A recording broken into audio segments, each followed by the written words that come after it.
കോടതിയുടെ തീരുമാനം ആദ്യം ഒരു വാണിംഗ് തന്നു, ഗെയിമുകൾ നിർത്തുകയാണിട്ട്.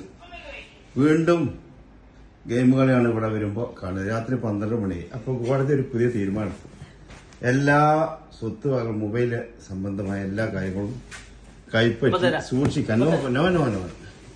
തരാം, അതും തരാം. അത് മറ്റേ മൊബൈൽ ഇവിടെ ഇതും നിർത്തി. ആദ്യം വാണിംഗ് തന്നു, അതനുസരിച്ചില്ല. അപ്പൊ കോടതിയുടെ അന്തിമ തീരുമാനം എടുക്ക്. യെസ് മതി. രാത്രി 12 മണി എടുക്കുള്ളൂ മകനെ.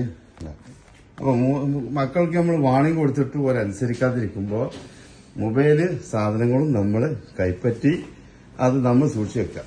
മാന്യമായിട്ട് കിടന്നുറങ്ങും. പഠിക്കേണ്ട സമയത്ത് പഠിക്കണം. നമ്മള് കുറച്ചു നേരം കളിച്ച 1 മണിക്കൂറൊക്കെ ഒരു ദിവസം കളിക്കാതെ മാന്യത. പക്ഷെ ഇത് ഒരുപാട് മിസ്റ്റേക്ക് ഇല്ലല്ലോ. അപ്പൊ ഇനി നമുക്ക് ഇത് സൂക്ഷിച്ചു വെക്കാം. നാളെ രാവിലെ നമ്മള് ഇൻഷാ അല്ലാഹ്